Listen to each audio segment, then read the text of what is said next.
नमस्कार दोस्तों, कैसे हैं आप लोग। 8 जनवरी 2023 के डेली न्यूज़ एनालिसिस और साइंस एंड टेक एनालिसिस में आपका स्वागत है। बता दूं, आज द हिंदू एडिटोरियल नहीं है, संडे है, तो काम के करंट अफेयर्स की न्यूज़ को देखते हैं और थोड़ी बहुत साइंस एंड टेक की न्यूज़ भी देखेंगे। जैसे कि केंद्र की सरकार ने सिटीजनशिप अमेंडमेंट एक्ट के रूल्स को इंप्लीमेंट करने के लिए 6 महीने का एक्सटेंशन मांगा। ये क्या है? तमिलनाडु के अंदर मैनुअल स्कैवेंजिंग की प्रॉब्लम अभी भी सॉल्व नहीं हुई, पूरे देश में ही सॉल्व नहीं हुई। ये क्या है, इसको देखेंगे। मेघालय विजय में कैसे रूट्स इस्तेमाल किए जा रहे हैं पेड़ों को कनेक्ट करके ब्रिज बनाने के लिए, इसके बारे में बात करेंगे। सोमालिया में पहली बार अल शबाब एक्सट्रीमिस्ट से कुछ बात सी होती नजर आ रही है, जो सोमालिया में बवाल मचा रहे हैं, इसके बारे में बात करेंगे।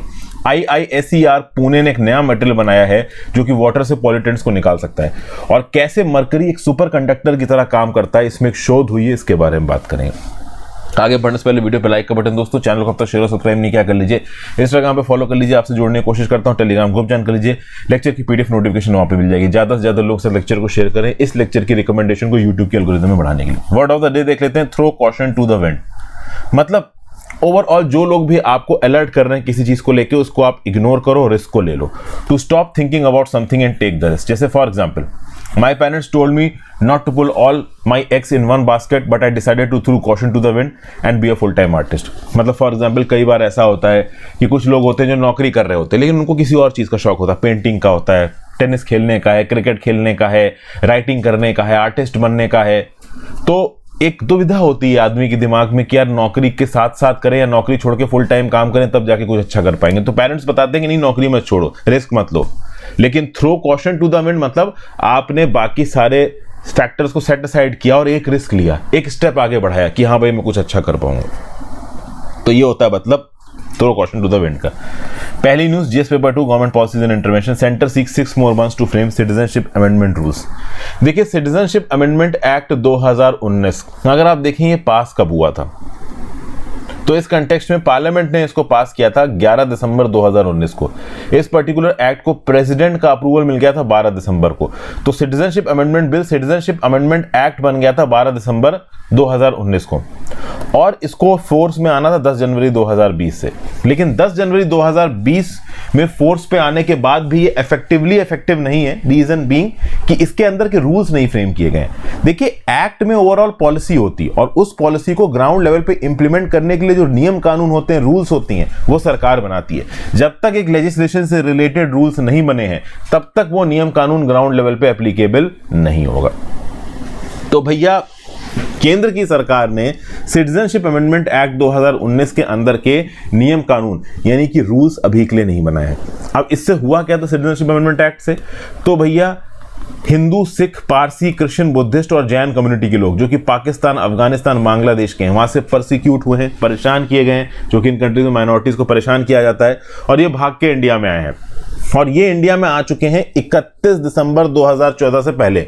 कट ऑफ डेट यहाँ पे 31 दिसंबर 2014 है। बिना किसी डॉक्यूमेंट के आए हैं, तो भी इनको ओवरऑल इंडिया की नागरिकता दी जा सकती है। लेकिन मैं आपको एक और बात बता दूं, सिटीजनशिप अमेंडमेंट एक्ट के एम्बिट में नॉर्थ ईस्टर्न स्टेट्स नहीं आते हैं बहुत सारे। आसाम, मेघालय, मिजोरम, त्रिपुरा, जो कि 6ठे शेड्यूल के स्टेट्स हैं, इसमें सिटीजनशिप अमेंडमेंट एक्ट लागू नहीं होगा। फिर अरुणाचल प्रदेश, मिजोरम, नागालैंड, मणिपुर, यहां पे भी सिटीजनशिप अमेंडमेंट एक्ट लागू नहीं होगा। तो ये जो एग्जेम्प्टेड इलाके हैं, यहां पे सिटीजनशिप अमेंडमेंट एक्ट के तहत नागरिकता नहीं दी जाएगी। लेकिन बाकी देश में ओवरऑल जो सेटल्ड माइनॉरिटीज हैं, जो कि 3 कंट्रीज से आई हैं 31 दिसंबर 2014 से पहले, उनको नागरिकता दी जा सकती है। वेस्ट बंगाल में इसका एक अलग पॉलिटिकल फॉलोआउट है। वेस्ट बंगाल में कम्युनिटी है मतुआ कम्युनिटी। अब मतुआ कम्युनिटी इंडिया के अंदर आके एस्टैब्लिश हुई है। इनको वोटर आईडी कार्ड, आधार कार्ड मिले हैं, लेकिन अभी भी ओवरऑल देखो तो मतुआस को 1955 के सिटीजनशिप रूल के हिसाब से प्रॉपर तरीके से भारतीय नागरिक नहीं बनाया गया है। तो बहुत सारे गवर्नमेंटल स्कीम के बेनिफिट्स इनके पास नहीं पहुंच पाते। पिछले 2 इलेक्शंस में तृणमूल कांग्रेस का बोलना है कि मतुआ कम्युनिटी के लोग बीजेपी को वोट कर रहे हैं, और ओवरऑल इस सिटीजनशिप अमेंडमेंट एक्ट के थ्रू मतुआ कम्युनिटी के वोटों को लगातार अपनी तरफ खींचने की कोशिश कर रही है बीजेपी। कुछ इस प्रकार के इल्जाम चीफ मिनिस्टर ममता बनर्जी, तृणमूल कांग्रेस वाले बीजेपी के ऊपर लगाते रहते हैं। तो आप समझ सकते हैं कि जो सिटीजनशिप अमेंडमेंट एक्ट है, इसको ओवरऑल कुछ पॉलिटिकल पार्टीज के हिसाब से एक पॉलिटिकल एडवांटेज, बेनिफिट की तरह भी इस्तेमाल किया जा रहा है। एक्चुअली में देखा जाए तो बीजेपी के ऊपर यही इल्जाम लगा रहा है, अपोजिशन उनके ऊपर यही इल्जाम लगा रहा है कि भाई धर्म के विवाद पे आप एक्ट बना रहे हो, सोसाइटी को तोड़ रहे हो। इस बात को लेके देखिए सिटीजनशिप अमेंडमेंट में प्रोटेस्ट भी कितना हुआ है। भारत सरकार, बीजेपी पार्टी का ये बोलना है कि भाई ये परसिक्यूटेड माइनॉरिटीज जिनको अफगानिस्तान पाकिस्तान में मारा जाता है, चलो बांग्लादेश में फिर भी हालात थोड़े ठीक हैं, लेकिन पाकिस्तान अफगानिस्तान में तो बहुत ही खराब है, तो ये लोग कहां जाएंगे? देखा जाए तो ये पॉइंट भी सही है। तो इस कंटेक्स्ट में जो सिटीजनशिप अमेंडमेंट एक्ट को अपोज कर रहे हैं उनका ये बोलना है, तो फिर भाई आपने अहमदिया कम्युनिटी को क्यों नहीं जोड़ा? आपने जो रोहिंग्याज आए हैं आपके म्यांमार से उनको क्यों नहीं जोड़ा? फिर ये भी तो परसिक्यूटेड कम्युनिटी है, लेकिन ये मुस्लिम्स हैं, तो आपने सिटीजनशिप अमेंडमेंट एक्ट के अंदर उनको जोड़ा नहीं है, ऐसा क्यों किया आपने? तो इस बात को लेकर सिटीजनशिप अमेंडमेंट एक्ट बहुत कंट्रोवर्सी में रहा। वो कंट्रोवर्सी सारी आपको पता है, उसको मैं बहुत ज्यादा डिटेल नहीं करूंगा। अब देखिए क्या है, जो मैनुअल है पार्लियामेंट्री वर्क की, ये बोलती है कि अगर कोई नियम कानून पास होता है तो उससे रिलेटेड जो मिनिस्ट्री है ना, उसको लेजिस्लेशन के पास होने के बाद, एक्ट बनने के बाद 6 महीने के अंदर उससे रिलेटेड नियम कानून लागू करने पड़ेंगे, रूल्स रिलीज करने पड़ेंगे। और अगर आपने रूल्स रिलीज नहीं किए हैं तो कमिटी ऑन सबऑर्डिनेट लेजिस्लेशन से आपको एक्सटेंशन लेना पड़ेगा कि हाँ भाई हम कुछ महीनों बाद रूल्स रिलीज करेंगे। ये लेजिस्लेशन लगातार लेती आ रही है सरकार पिछले 1.5 से 2 सालों में। तो लास्ट बार देखो तो राज्यसभा की कमेटी से 31 दिसंबर 2022 को 6 महीने का एक्सटेंशन लिया था, और लोकसभा की कमेटी से 9 जनवरी 2023 को लिया था, मतलब तक का एक्सटेंशन लिया था। तो 31 दिसंबर 2022 तक का एक्सटेंशन खत्म हो चुका है, और लोकसभा का 9 जनवरी 2023 तक का एक्सटेंशन कल खत्म हो जाएगा। तो इस कंटेक्स्ट में राज्यसभा और लोकसभा दोनों की कमेटी ऑन सबऑर्डिनेट लेजिस्लेशन से और 6 महीने का एक्सटेंशन ले रही है सरकार, ताकि 6 महीने बाद तक का समय मिल जाए इन रूल्स को ग्राउंड लेवल पे इंप्लीमेंट करने के लिए। सिटीजनशिप अमेंडमेंट एक्ट 6 कम्युनिटीज के मेंबर्स को एग्जेम्प्ट करता है किसी भी क्रिमिनल केस से under the foreigners act 1946 and the passport act 1920। तो भाई एक्सपायर्ड वीजा परमिट के बावजूद भी अगर आप इंडिया में रुके रहते हो तो आपके अगेंस्ट क्रिमिनल प्रोसीडिंग शुरू हो जाएंगी under foreigners act 1946, passport act 1920। लेकिन सिटीजनशिप अमेंडमेंट एक्ट इन कुछ कम्युनिटीज को, जो कि 3 कंट्रीज से आई हैं, 31 दिसंबर 2014 से पहले आ चुकी हैं, तो उनके ऊपर कोई भी ऐसा लीगल वायलेशन नहीं लगेगा और उनको नागरिकता भी दी जा सकती है। बस यही सिटीजनशिप अमेंडमेंट एक्ट 2019 कह रहा है। इसके अगेंस्ट प्रोटेस्ट में 83 लोगों की जान गई थी। दिसंबर 2019 से लेकर मार्च 2020 में भयंकर प्रोटेस्ट हुए थे आसाम, उत्तर प्रदेश, कर्नाटका, मेघालय, दिल्ली में। अभी के लिए नियम कानून लागू नहीं किए गए हैं। सरकार का क्या पॉलिसी रहेगी नियम कानून को लागू करने से रिलेटेड, वो आगे पता चलेगा। फिर आगे भाई GS paper 2 issues related to poverty, hunger, poverty, caste discrimination at the root of manual scavenging. देखिए क्या है, कास्ट बेस्ड डिस्क्रिमिनेशन का एक सबसे जीता जागता उदाहरण है मैनुअल स्कैवेंजिंग। मैनुअल स्कैवेंजिंग मतलब सेप्टिक टैंक के अंदर घुस के गंदगी मलबे को साफ करना। वैसे दुनिया भर में खासकर डेवलप्ड कंट्रीज में इस मलबे को साफ करने के लिए प्रॉपर मशीन्स डिप्लॉय की गई हैं, और जहां पे मशीनों से काम नहीं हो पाता, अगर ह्यूमन उतरता है तो उसको proper protective gear, protective covering वगैरह दी जाती है। लेकिन इंडिया में ऐसा कुछ नहीं है। एक इनह्यूमन और डिमीनिंग जॉब जिसका रूट कास्ट बेस्ड डिस्क्रिमिनेशन में है, कई जनरेशंस इसको करती आ रही हैं। बहुत सारे सैनिटरी वर्कर्स हैं जो मैनुअल स्कैवेंजिंग करते हैं, इनके एम्प्लॉयर्स इनको एक्सप्लॉइट करते हैं, क्रूरलिटी से एक्ट करते हैं। बहुत सारी वर्कर्स यहाँ पे वुमेन है, और वो वुमेन अपनी फैमिली को सस्टेन करने के लिए ये इनह्यूमन काम में अपने आप को इन्वॉल्व करती हैं, अपने बच्चों को पढ़ाने के लिए।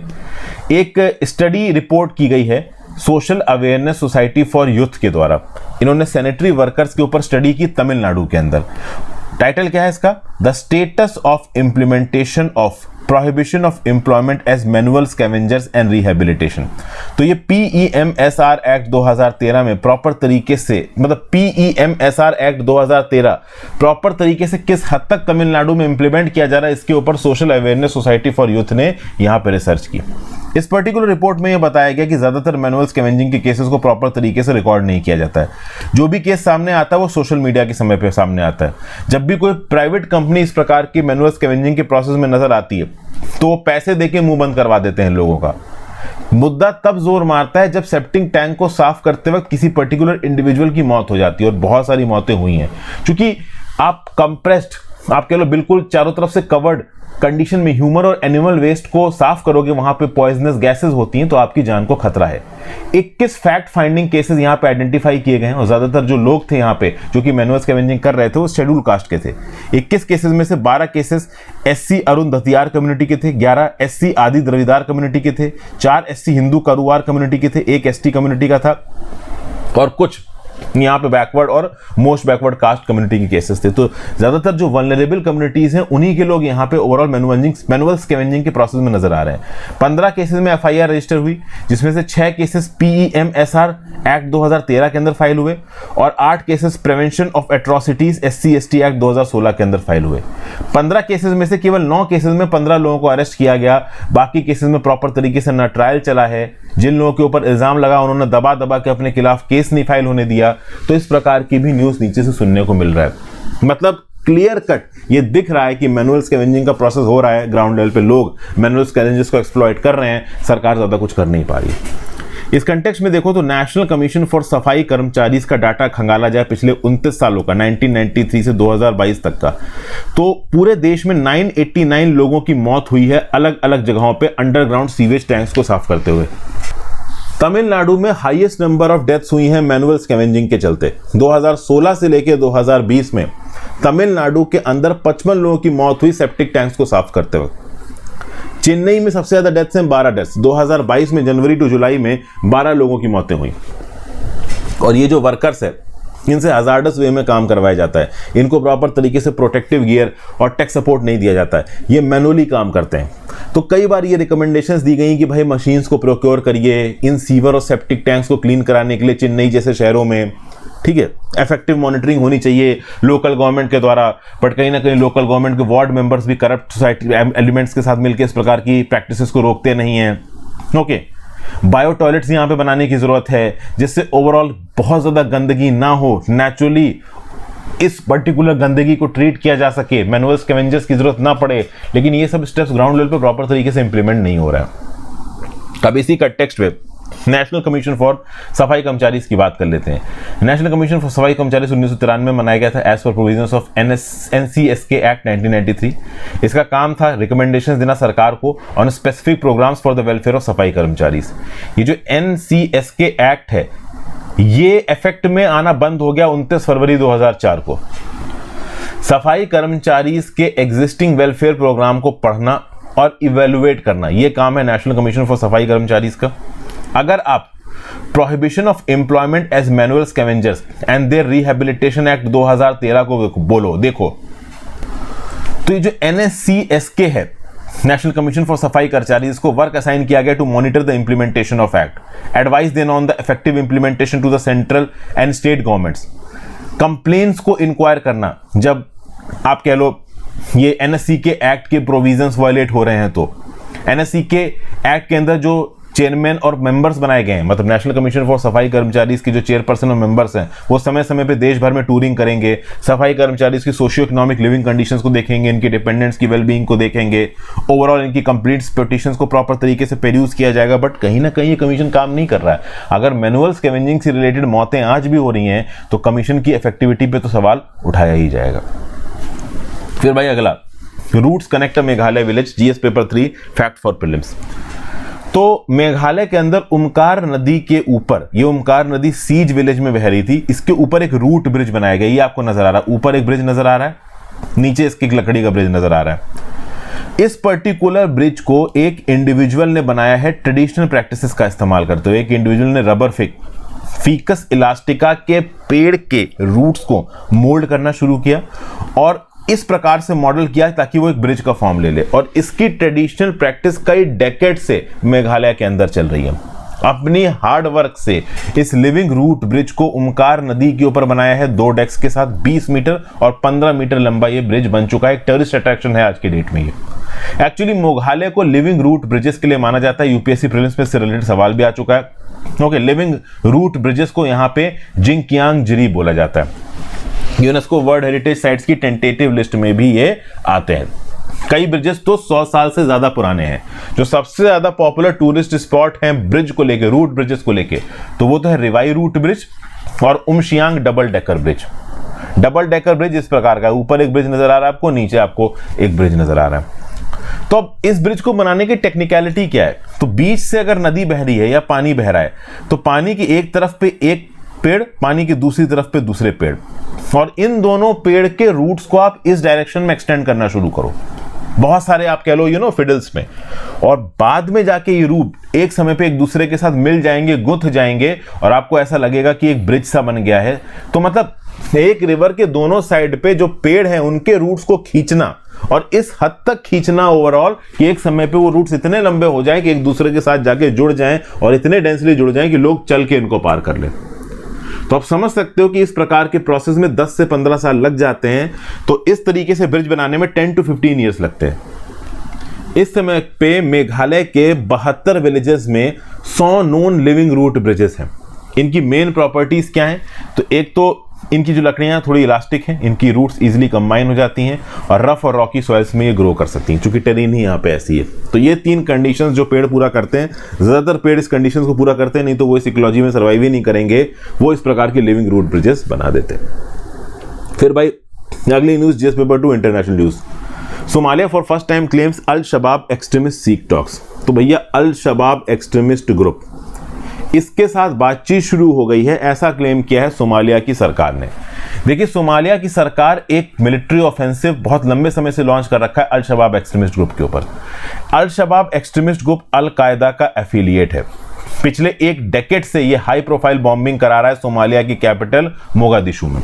इनफैक्ट सोमालिया के सेंट्रल और सदर्न रीजन्स में इस अल शबाब का काफ़ी इन्फ्लुएंस है। अभी रिसेंटली जब मैं लंदन गया था, तो वहाँ पे जब मैं एयरपोर्ट से जा रहा था अपने होटल की तरफ, तो जो ऊबर टैक्सी वाला था वो एक्चुअली में सोमालियन था।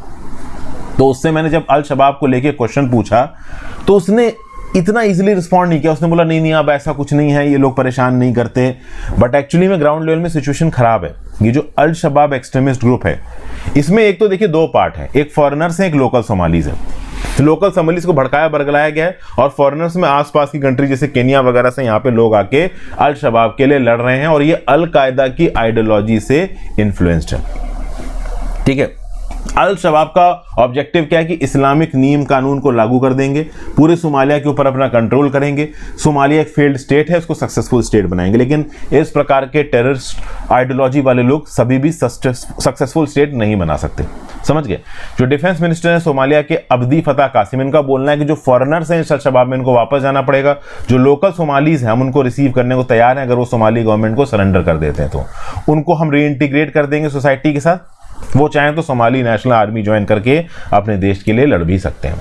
अल शबाब में हजारों की तादाद में फाइटर्स हैं। बहुत सारे फाइटर्स नेबरिंग केनिया और आसपास की कंट्री से आए हैं, जिनको ये लोग फॉरेनर्स बोलते हैं। इस पर्टिकुलर ग्रुप ने केनिया के ऊपर भी बहुत अटैक कराए। केनिया की कैपिटल नैरोबी के अंदर बहुत से अटैक्स अल शबाब ग्रुप में करवाए। इनफैक्ट यूएस ने केनिया के अंदर, सोमालिया के अंदर अपने बहुत सारे सोल्जर्स डिप्लॉय कर रखे हैं अल शबाब इस्लामिक ग्रुप से लड़ने के लिए। इनफैक्ट टर्की ने भी डिप्लॉय कर रखे हैं। हॉर्न ऑफ अफ्रीका वाले इस पर्टिकुलर रीजन में अगर आप रक्षा देखिए इधर, तो ये आपको सोमालिया नजर आ रहा है। सोमालिया, केनिया, इथोपिया, इस पर्टिकुलर रीजन में अल शबाब इस्लामिस्ट इंसर्जेंसी से लड़ने के लिए यूएस और अलाइज ने कुछ हद तक अपनी फोर्सेस को भी डिप्लॉय करके रखा है। और रेगुलरली इनसे रिलेटेड इंटरनेशनल मीडिया में न्यूज़ आती हैं, लेकिन इंडिया में इन न्यूज़ को उतना एक्सटेंसिवली नहीं डिस्कस किया जाता। एक मल्टीनेशनल अफ्रीकन यूनियन की फोर्स भी बनाई गई जो कि लगातार इस पर्टिकुलर अल शबाब ग्रुप से लड़ती रहती। सोमालिया के प्रेसिडेंट हसन शेख मोहम्मद ने जो पिछले साल इलेक्ट किए, एक मिलिट्री ऑफेंसिव लॉन्च किया था अल शबाब के अगेंस्ट लोकल मिलिशियाज की मदद से। इस बार के नए ईयर एड्रेस में भी अल शबाब को एलिमिनेट करने की बात की है प्रेसिडेंट साहब ने। और इनका ये बोलना है कि जो लोकल सोमालीज अल शबाब में लड़ रहे हैं वो आके सरकार के सामने सरेंडर कर सकते हैं, सोमाली नेशनल आर्मी ज्वाइन कर सकते हैं, दे आर मोस्ट वेलकम। अभी देखिए, तो अक्टूबर 2022 में इस पर्टिकुलर ग्रुप ने मोगादिशु में एक बिजी इंटरसेक्शन पे बॉम्बिंग करी, 120 लोगों की यहां पे जान चली गई। उसके बाद गवर्नमेंट ऑफेंसिव हुआ, 35 लोग यहां पे मारे गए। तो कुल मिला के इस पर्टिकुलर इंसर्जेंसी के चलते जान माल का काफी नुकसान हो रहा है सोमालिया के अंदर। अल शबाब मिलिटेंट ग्रुप की बात की जाए तो हरकत अल शबाब अल मुजाहिदीन, इसको अल शबाब कहा जाता है। इस्लामिक एमिरेट ऑफ सोमालिया कहता है ये सोमालिया को। सलाफी जिहादिस्ट मिलिट्री और पॉलिटिकल ऑर्गेनाइजेशन है सोमालिया, और ईस्ट अफ्रीका की बहुत सी कंट्रीज में एक्टिव है। ऑनगोइंग सोमालिया सिविल वॉर में ये इन्वॉल्व है, ठीक है ना। मिलिटेंट पैन इस्लामिस्ट ऑर्गेनाइजेशन अल कायदा के साथ इसके टाइज है। पूरे ईस्ट अफ्रीका पे इसने डेडली अटैक्स कंडक्ट किए हैं। यूनाइटेड स्टेट्स कोशिश कर रहा है कि हॉर्न ऑफ अफ्रीका में अल शबाब के इस आतंक को कम किया जा सके। सोमालिया की बात की जाए तो ये कौन कौन सी कंट्रीज के साथ बॉर्डर लगाता है, तो डिजिबूती के साथ, इथोपिया के साथ और नीचे केनिया के साथ। बगल में अगर आप देखें तो इंडियन ओशन है ईस्टर्न साइड पे, और ओवरऑल गल्फ ऑफ एडन भी यहाँ पे बाउंड्री लगाता है सोमालिया के साथ। फिर आ जाते हैं अपने साइंस के सेक्शन पे दोस्तों। पहली news, a clear picture of how mercury becomes a super conductor. अब देखिए यहाँ पे ये जो दो न्यूज है ना, एक तो मरकरी से रिलेटेड और एक IISER पुणे का बनाया हुआ ये जो नया मटेरियल है वॉइलोजन यूनिट ग्राफ्टेड ऑर्गेनिक फ्रेमवर्क, इससे रिलेटेड। अब इसमें जो बहुत डीप साइंस है उस डीप साइंस में घुसने की जरूरत नहीं है।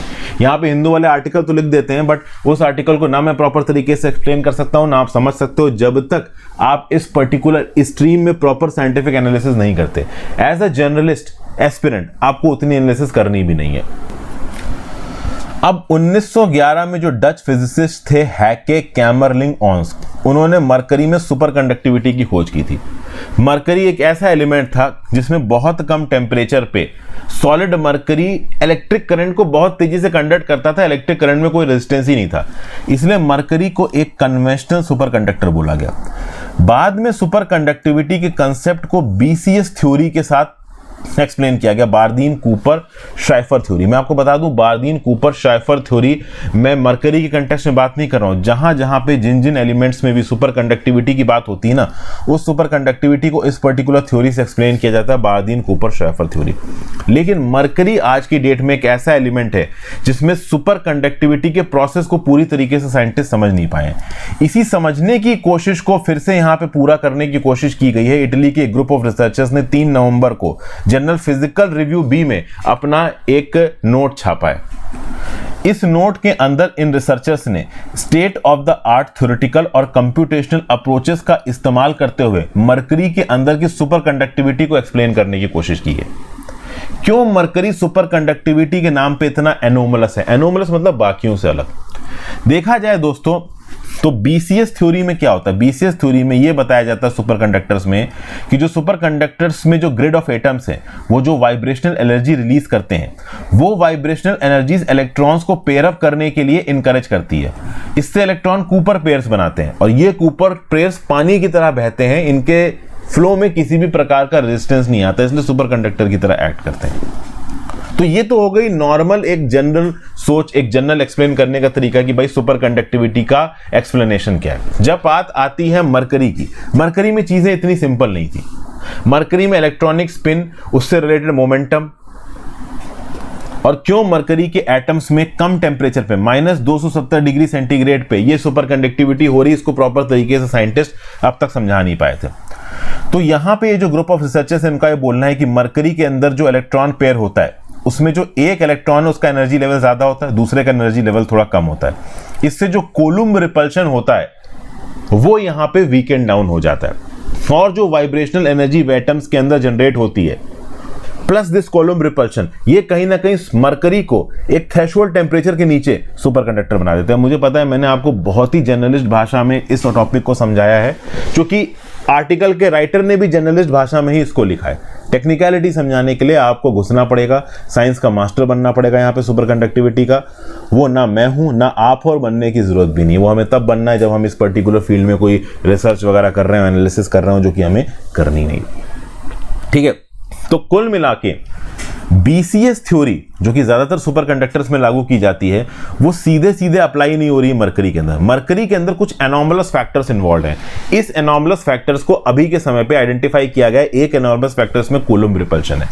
इन एनॉमलस फैक्टर्स के आधार पर यह बताया जा रहा है कि इससे ऐसे और बहुत से एलिमेंट्स हो सकते हैं हमारे नेचुरल इन्वायरमेंट में एग्जिस्टेंट, जिनमें कम टेम्परेचर कम करके या ज्यादा करके इस प्रकार की थ्योरी के थ्रू हम सुपर कंडक्टिविटी का नेचर लेके आ सकते हैं और रियल लाइफ एप्लीकेशंस में उनको डिप्लॉय भी कर सकते हैं। वो ढूंढने की जरूरत है। तो अब तक BCS थ्योरी के आधार पर मरकरी की सुपर कंडक्टिविटी नहीं समझाई जा रही थी। अब सुपर कंडक्टिविटी ऑफ मरकरी को जब एक्सप्लेन किया जा रहा है नए आधारों पे, तो इन्हीं नए आधारों पे बाकी एलिमेंट्स की सुपर कंडक्टिविटी को भी चेक किया जाना चाहिए रियल लाइफ, आप कह लो एप्लीकेशंस को ढूंढने के लिए। फिर अगला IISER पुणे। तो भैया IISER पुणे, देखिए अगर आप स्टडीज कंडक्ट करो तो बहुत सारे ऑर्गेनिक पॉल्यूटेंट जैसे ऑर्गेनिक डाइस, एंटीबायोटिक्स, पेस्टिसाइड्स, और कुछ इनऑर्गेनिक टॉक्सिक पॉल्यूटेंट जैसे आयोडाइड्स, ऑक्सोपोल्यूटेंट्स लाइक पेरहेनेट, ये कार्सिनोजेनिक है। अगर ये आपकी बॉडी के अंदर पहुंच गया तो कैंसर कॉज कर सकते हैं। अब फ्रेश वाटर सोर्सेज में इस प्रकार के एलिमेंट्स पाए जाते हैं। अब फ्रेश वाटर सोर्सेज में इस प्रकार के एलिमेंट्स को हटाना है। कई बार क्या होता है कि जो sorbent based water purification technique होती है, ठीक है ना, इसमें क्या होता है कि जब आयन एक्सचेंज स्ट्रेटजी को इस्तेमाल किया जाता है ना, तो पुअर काइनेटिक्स और स्पेसिफिसिटी के चलते हो सकता है कि कुछ ऑर्गेनिक और इनऑर्गेनिक टॉक्सिक पॉल्यूटेंट्स आपके फ्रेश वाटर में रह जाएं। और अगर ये रह गए तो आपको तो लगेगा आप फ्रेश वाटर पी रहे हो, लेकिन उसके अंदर कोई एक पोटेंशियल कार्सिनोजेनिक मैटर हो सकता है। तो इसी कंटेक्स्ट में इस प्रॉब्लम को सॉल्व करने के लिए एक न्यूली इंजीनियर्ड मटेरियल बनाया गया है, viologen unit grafted organic framework, IVOFM। इस पर्टिकुलर फ्रेमवर्क में एमलगमेशन किया जाएगा इलेक्ट्रोस्टैटिक्स ड्रिवन आयन एक्सचेंज का। इसको कंबाइन किया जाएगा नैनोमीटर साइज्ड माइक्रोपोर्स के साथ और स्पेसिफिक बाइंडिंग साइट्स पे इनको टारगेट किया जाएगा। तो जो इलेक्ट्रोस्टैटिक इंटरेक्शन होगा IVOFM का, उसके साथ जो मैक्रोपोर्स अवेलेबल हैं, इसके चलते वाटर के अंदर, खासकर फ्रेश वाटर के अंदर जो भी आपके ऑर्गेनिक और इनऑर्गेनिक टॉक्सिक पॉल्यूटेंट्स हैं, इनको हटाया जा सकता है। इस पर्टिकुलर यूनिक मटेरियल को बनाने के लिए एक मेक एंड ब्रेक स्ट्रेटजी को डिप्लॉय किया गया, जिसमें चार्ज्ड पोरस ऑर्गेनिक पॉलीमर को इस्तेमाल किया जाता है। स्पॉन्ज लाइक इनफाइनाइट फ्रेमवर्क में होता है। मुझे पता है कि आपको ये बात समझ में नहीं आ रही होगी, बहुत ज्यादा इसको समझने के लिए एफर्ट भी मत मारिए। रीजन बीइंग कि ये हाईली साइंटिफिक फैक्ट्स हैं। ये जो फैक्ट्स यहाँ पे लिखे हुए ना, these are highly scientific facts, और उस लेवल के हाईली साइंटिफिक फैक्ट्स की आपको जरूरत नहीं है। फिर ये जो नई स्ट्रेटजी है IISER का जो नया मटेरियल है IVOFM, ये सल्फा डाई मिथॉक्सिन नाम के एंटीबायोटिक को बहुत ज्यादा एफिशिएंटली और तेजी से हटा सकता है। ठीक है, अगर नाइट्रेट्स, क्लोराइड और ब्रोमाइड जैसे अगर आप एलिमेंट्स यहाँ पे कुछ एनाइंस यहाँ पे एग्जिस्टेंट है, तब तो IVOFM की efficiency for removing sulfadimethoxine antibiotic बहुत ही ज्यादा बढ़ जाएगी। तो एक स्पेसिफिक प्रकार के सल्फा डाई मिथॉक्सिन एंटीबायोटिक को बहुत ज्यादा एफिशिएंटली ये IVOFM हटा सकता है। बाकियों को भी हटाने की कैपेबिलिटी इसके अंदर है। ये बहुत तेजी से पॉल्यूटेंट को ट्रैप करता है। पॉल्यूटेंट्स का इसके अंदर बहुत तेजी से डिफ्यूजन होता है। तो बाकी एलिमेंट्स के रिस्पेक्ट में जो पॉल्यूटेंट्स हैं उनको आइडेंटिफाई और प्योरीफाई करने की कैपेसिटी इस पर्टिकुलर IVOFM में बहुत तगड़ी है। तो ये सब बातें ओवरऑल यहाँ पे बताई जा रही हैं। IISER पुणे ने नया वॉयलोजेन यूनिट ग्राफ्टेड ऑर्गेनिक फ्रेमवर्क बनाया है। अब हो सकता है कि UPSC की प्रीलिम्स में MCQ में क्वेश्चन आपसे पूछ दिया जाए, तो MCQ के रिस्पेक्ट में ये क्वेश्चन काम में आ सकता है, वैसे उसके अलावा तो ज्यादा काम का है नहीं। फिर तीन छोटी छोटी न्यूज लिख लेते हैं। भैया, जापान में कोविड के केसेस डेवलप्ड कंट्रीज से बहुत कम है। देखिए, अर्ली अगस्त 2022 में जापान में प्रतिदिन 2 लाख कोविड के केसेस निकल के आ रहे थे। उसके बावजूद भी जो number of deaths per capita है इन जापान, मतलब पर कैपिटा डेथ्स और केसेस इन जापान, ये बहुत कम है बाकी डेवलप्ड कंट्रीज के कंपैरिजन में। खासकर तब जब Japan one of the oldest population वाला नेशन है, जापान बहुत डेंसली पॉपुलेटेड है और जापान में बहुत ज्यादा स्ट्रिक्ट लॉकडाउन भी नहीं लगाया गया। उसके बावजूद भी जापान के अंदर हायर नंबर ऑफ केसेस के बावजूद जो पर कैपिटा डेथ्स हैं वो बहुत कम है। फिर floating solar power can generate world electricity. देखिए, दुनिया भर में जहां जहां पे भी हाइड्रो पावर के रिजर्वॉयर्स हैं, हाइड्रो पावर आपको पता है ना, पानी को स्टोर किया, फिर पानी को हाइट से रिलीज किया, नीचे टरबाइन घुमाई, पानी इलेक्ट्रिसिटी जनरेट की। तो जहां जहां पे भी दुनिया में हाइड्रो पावर रिसोर्सेज हैं, अगर उस पानी की 10% सरफेस को भी आप फ्लोटोवोल्टेइक से ढक दो। फ्लोटोवोल्टेइक मतलब वो फोटोवोल्टेइक सेल्स जो कि सोलर एनर्जी पैदा कर सकते हैं और पानी के ऊपर तैर रहे हैं, जैसे यहां पे ये आपको पानी के ऊपर तैरते नजर आ रहे हैं, तो इसको आप बोलते हो फ्लोटोवोल्टेइक्स। तो फ्लोटोवोल्टेइक्स 10% वर्ल्ड हाइड्रो पावर रिजर्वायर्स के ऊपर आप ढक दोगे तो इतनी इलेक्ट्रिकल कैपेसिटी जनरेट हो जाएगी जितनी दुनिया के सारे फॉसिल फ्यूल प्लांट्स डेवलप करते हैं। तो ये जो फ्लोटिंग पैनल्स हैं, सोलर पैनल्स हैं, इनको कूल भी नहीं करना पड़ेगा क्योंकि इनके नीचे पानी है, वो इसको रेगुलरली कूल करते रहेंगे। साथ साथ ये पानी की सरफेस को ढक रहे हैं तो पानी का इवेपोरेशन कम होगा, तो पानी यहाँ पे सेफ गार्ड होगा। उसके साथ साथ जमीन पे जगह हमें खराब नहीं करनी पड़ेगी सोलर इलेक्ट्रिसिटी को पैदा करने के लिए। तो ये एक आइडिया यहाँ पे दिया गया है। दुनिया भर में आइडिया कितना इंप्लीमेंट हो सकता है वो एक अलग बात है, पर इसके बेनिफिट्स क्या क्या हैं ये मैंने आपको बता दिया। और new structure to harvest untapped sources of fresh water. देखिए, एक नई स्टडी कंडक्ट की गई university of Illinois Urbana Champaign. इस पर्टिकुलर स्टडी ने बताया है कि ओशन के ऊपर जो वाटर वेपर है, उस वाटर वेपर का इस्तेमाल करके फ्रेश वाटर बनाया जा सकता है। आपको पता है दुनिया भर में वाटर की कमी पड़ रही है, वाटर स्ट्रेस लोकेशन है, तो एक हाइपोथेटिकल स्ट्रक्चर बनाया जाएगा जो ओशन के ऊपर जो वाटर वेपर है उसको खींचेगा, उस वाटर वेपर को फ्रेश वाटर में कन्वर्ट करेगा और वो फ्रेश वाटर फिर आप डेली पर्पसेस के लिए इस्तेमाल कर सकते हैं। तो ये था आज की डिटेल्ड न्यूज़ दोस्तों, साइंस एंड टेक और करंट अफेयर्स की। आई होप आपको लेक्चर में मजा आया हो। मैंने लेक्चर को इंटरेस्टिंग करने की कोशिश की है, तेज मैं इसलिए करता हूँ ताकि लेक्चर आपके लिए बोरिंग ना हो। आई होप मैं जस्टिस कर पा रहा हूँ इस प्रकार के लेक्चर से। अपने व्यू पॉइंट नीचे कमेंट बॉक्स में देके जरूर जाएगा। इंस्टाग्राम पे फॉलो कर लीजिएगा, टेलीग्राम ग्रुप ज्वाइन कर लीजिएगा, ज़्यादा से ज़्यादा लोग साथ लेक्चर को शेयर करें। Have a great difference, good bye.